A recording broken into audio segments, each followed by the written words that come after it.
Pusing mama lihat kamu udah kayak ikan paus terdampar gini. Assalamualaikum, selamat datang di rekap alur cerita film bersama DZ Film di sini.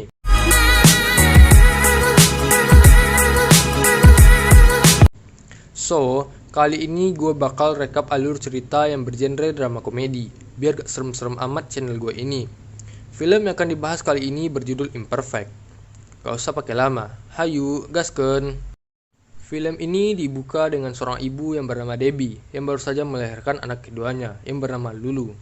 Anak tersebut terlahir dengan kulit putih dan cantik yang merupakan turunan dari ibunya. Sedangkan anak pertamanya yang bernama Rara memiliki tubuh yang gendut, berkulit sawo matang, dan berambut gimbal yang merupakan turunan dari ayahnya.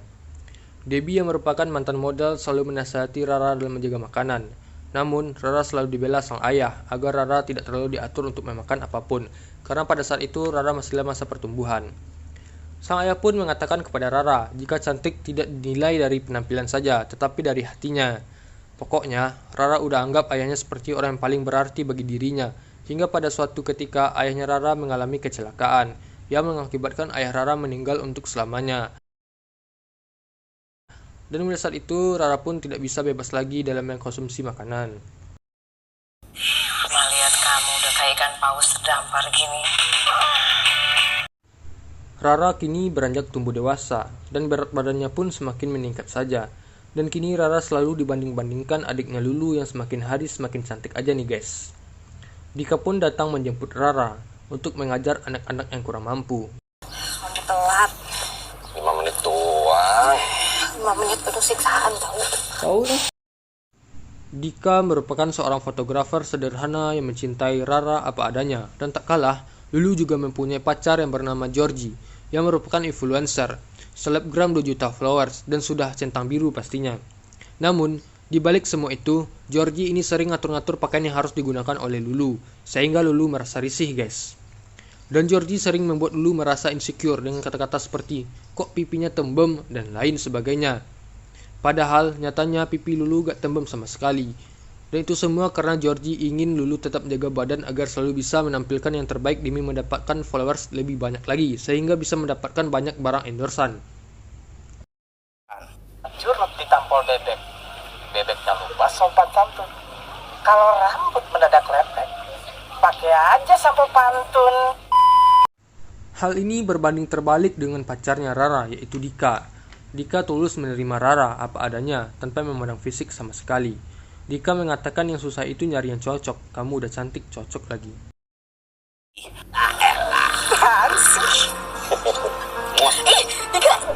Dan Dika meminta Rara agar tidak berubah.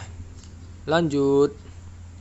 Rara pun bekerja di salah satu perusahaan kosmetik lokal di Indonesia yang bernama perusahaan Malati dengan menjadi seorang staf. Rara sangat senang dengan profesinya tersebut walaupun dipandang sebelah mata oleh banyak orang. Walaupun Rara cukup senior di perusahaannya, tetapi Rara sering menerima pembulian dari teman-temannya. Namun, Rara hanya cuek dan tidak ingin membalasnya karena nanti dianggap baper. Di perusahaan tersebut pun terdapat 3 wanita yang cantik jelita, di antaranya adalah Marsha, Iren, dan Wiwit. Mereka pun sering menjadi pusat perhatian banyak orang di sana. Tetapi hal tersebut tidak berlaku bagi Rara dan sahabatnya Faye. Mereka sangat tidak memikirkan penampilan dan hidup sesuai keinginannya. Scene pun beralih kepada Dika dan orang-orang yang ada di sekitarnya. Ibu Dika memiliki kosan yang diisi oleh 4 orang perempuan dari berbagai daerah dengan insecure yang berbeda-beda. Oke, kita kenalan aja sama mereka satu persatu ya guys. Yang pertama ini Maria. Maria ini sangat insecure karena rambutnya yang keriting dan mengembang, sehingga sering meminta tolong kepada Prita untuk mencatok rambutnya. Nah, yang ini Prita. Prita ini mempunyai masalah insecure dengan tompel yang ada di dahinya. Lanjut. Yang ini namanya Endah. Endah ini insecure karena giginya yang berantakan dan gak mampu buat beli behel. Dan yang ini namanya Neti. Neti sangat insecure dengan dadanya yang sangat besar dan kerap mengeluh karena keberatan menanggung beban yang sangat berat guys. Oke, udah kenal kan? Lanjut. Dika pun memberitahukan kepada ibunya jika Rara akan datang nanti malam. Sehingga ibu Dika pun siap-siap untuk belanja dan masak. Adegan film pun dialihkan lagi ke kantor. Tak lama kemudian satu kantor pun gempar karena Sheila yang merupakan manajer perusahaan tersebut mengundurkan diri karena mempunyai masalah dengan bosnya yang bernama Kelvin.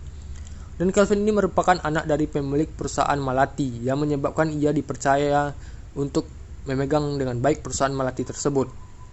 Oleh karena itu, Kelvin pun ingin mengangkat salah satu stafnya untuk dijadikan manajer sebagai pengganti Sheila, dan Kelvin memilih Rara dan Marcia sebagai calon manajernya. Dikarenakan Rara pandai dalam mengolah perusahaan dan Marcia yang cantik dan body goals yang cocok juga untuk mengembangkan perusahaannya. Dan Kelvin pun memutuskan untuk memilih Marcia saja untuk manajernya, karena perusahaan tersebut merupakan perusahaan kosmetik dan sangat identik dengan kecantikan. Rara mana pantas mimpin kita? Mimpin? Belajar dandan dulu gimana? Rara pun sangat sedih, mulai insecure terhadap dirinya sendiri. Malam harinya, Dika pun mengajak Rara makan malam di rumahnya. Di perjalanan, Rara bertemu dengan 4 ciwi-ciwi penghuni kos ibunya Dika yang lagi saling curhat, guys. Dan Rara pun memuji mereka jika mereka berempat sangat lucu. Lucuan juga Raranya Dika.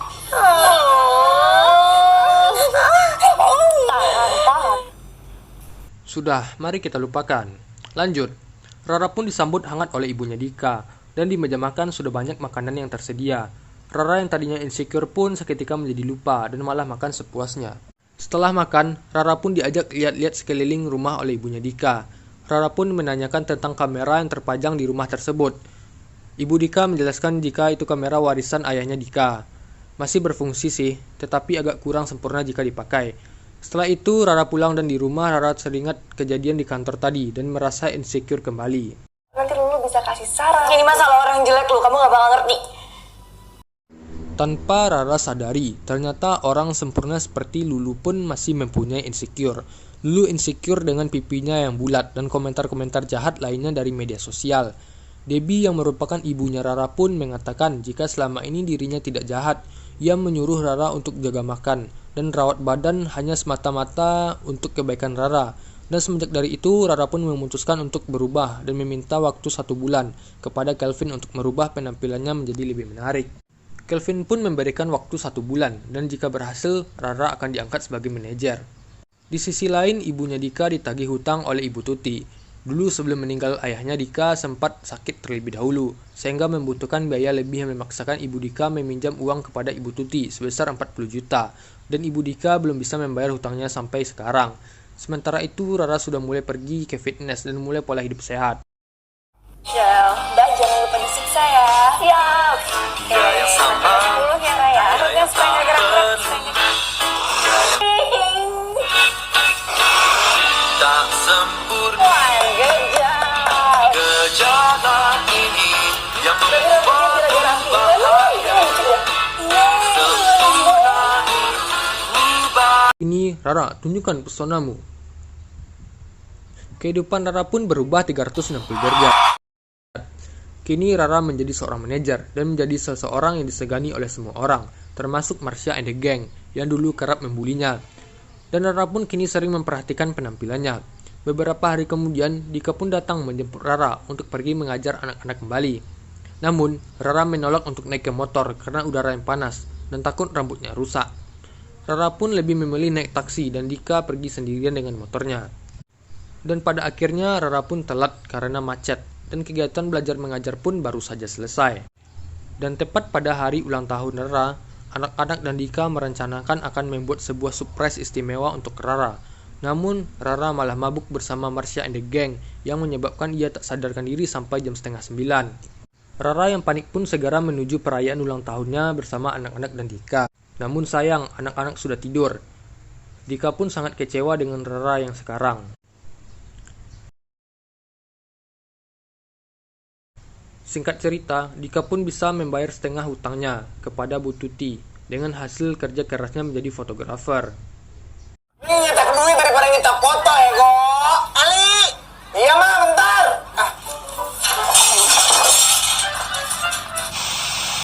Dan untuk melunaskan setengahnya lagi, Dika ingin mengikuti lomba pemotretan dengan Lulu, adik Rara, sebagai modelnya yang bertujuan agar bisa memenangkan lomba tersebut. Karena Rara terlalu fokus terhadap penampilannya, kini persahabatannya dengan V pun mulai renggang.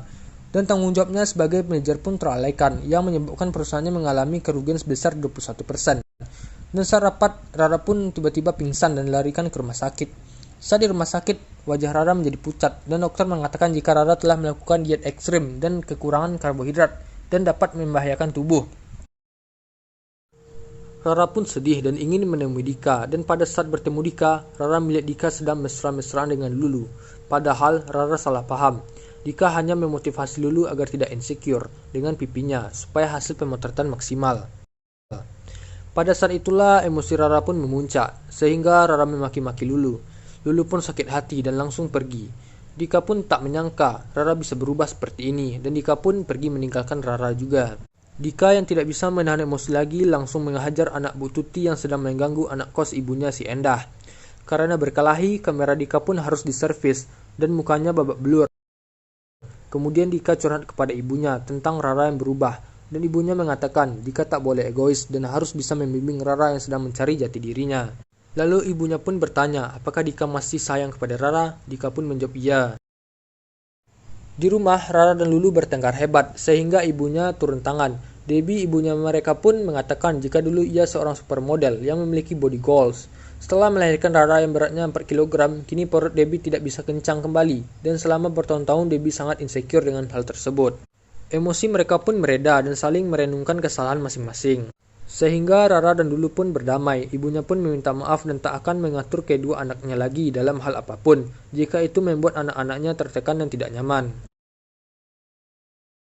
Dan tak lama dari itu Rara menerima sebuah fotonya yang gendut dulu dari Dika yang di belakangnya terdapat tulisan, "Kalau menjadi sempurna bisa bikin kamu bahagia, tolong kasih aku waktu untuk belajar menerima itu karena aku terlanjur mencintai ketidaksempurnaan kamu." Asik. Semenjak dari itu Rara bangkit dan menjadi Rara yang dulu lagi. Rara pun mengusulkan suatu ide cemerlang kepada perusahaannya, yaitu konsep wajah melati yang baru. Dan konsep ini tentunya dapat memajukan perusahaan dengan pesat. Rara pun menjadikan orang-orang terdekatnya yang mengalami insecure sebagai model wajah baru melati. Konsep ini pun bekerjasama dengan pemotretan sehingga Rara bekerjasama dengan Dika, sehingga utang Dika pun bisa terlunasi. Rara ingin Dika memotret menggunakan kamera pewarisan ayahnya. Dika mengatakan jika hasil kamera ini kurang sempurna. Rara pun menyuruh Dika untuk menunjukkan kepada semua orang, jadi gak sempurna itu gak apa-apa. Lulu yang udah muak dengan Georgie pun memberanikan diri untuk memutuskan hubungan mereka. Hai guys, aku Lulu, mantannya George. Bye. It's a prank! Akhirnya hari yang ditunggu-tunggu pun datang. Rara memberitahukan jika cantik itu beragam. Dan Rara menjelaskan nama perusahaannya yaitu Malati, yang dalam bahasa Sanskerta artinya teman yang baik. Dan itulah cita-cita untuk perempuan Indonesia. Teman yang baik tidak menghakimi, teman yang baik tidak menyudutkan, dan teman yang baik membantu kita mengenal siapa kita sesungguhnya. Dan ini dia wajah baru dari Malati.